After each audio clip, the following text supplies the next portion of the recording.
मातृशक्ति, युवा साथियों, माताओं, बहनों, बुजुर्गों, आप सबको मैं दोनों हाथ जोड़ करके राम राम करता हूं। आप सबका अभिनंदन करता हूं, आप सबका वंदन करता हूं। साथियों, आज की यह रैली इस बात का प्रमाण है कि हरियाणा विकास, सुशासन और पारदर्शिता के साथ मजबूती से खड़ा है। साथियों, वह एक सशक्त, समृद्ध तथा आत्मनिर्भर प्रदेश के निर्माण में वो सहभागी बन रहा है। इस विकास में से मैं आपको एक विश्वास दिलाता हूं कि इस क्षेत्र के विकास में हम कोई कोर कसर नहीं छोड़ेंगे। हमें जब विधानसभा के चुनाव हो रहे थे, आप सबका आशीर्वाद, यहां पर रात के 9 बजे से 11 बजे तक मैं यहां की रेखा के नीचे चला जाता था।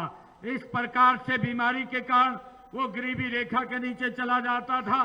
साथियों, मैंने ये संकल्प लिया था, 8 तारीख के बाद किसी व्यक्ति का डायलिसिस का कोई पैसा नहीं लगेगा। हमारे हरियाणा के जितने सरकारी हॉस्पिटल, मेडिकल कॉलेज और मेडिकल यूनिवर्सिटी है, सब में डायलिसिस फ्री होगा।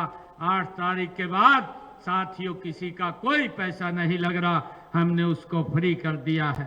साथियों, इसी प्रकार मैंने हरियाणा प्रदेश के अंदर 2804 आंगनवाड़ियों को सक्षम आम आंगनवाड़ी केंद्रों में बदलने की बात कही थी। आज उनको बदला जा रहा है। ये 2029 तक हम हरियाणा प्रदेश की 10,000 आंगनवाड़ियों को सक्षम आंगनवाड़ी केंद्रों में परिवर्तित कर देंगे। इसके ऊपर हम गति से काम कर रहे हैं और अब तक हमने 2,800 आंगनवाड़ियों को सक्षम आंगनवाड़ी के अंदर परिवर्तित कर दिया है। साथियों, मुझे ये भी खुशी है आप सबको बताते हुए कि ये हरियाणा देश का पहला ऐसा राज्य है। हमने अपने संकल्प पत्र में कहा था कि हम अपने किसान की पूरी फसल एमएसपी पर खरीदने का काम करेंगे। मुझे खुशी है कि हमने हरियाणा के किसान की पूरी फसल आज एमएसपी पर खरीदने का काम हरियाणा सरकार कर रही है। साथियों, इसी कड़ी में हमने अपने संकल्प पत्र में कहा था कि 48 घंटे के अंदर डीबीटी के माध्यम से अगर हमारा किसान अपनी फसल मंडी में लेकर के जाएगा, उसके खाते में पैसा पहुंचाने का काम करेंगे और हमने उस बात को पूरा किया है।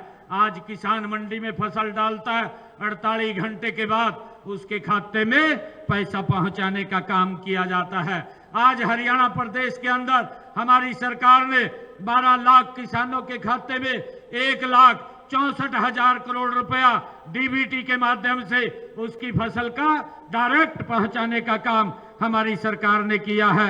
हमने उस संकल्प को पूरा किया है। साथियों, इसी प्रकार हमने कहा था कि किसान को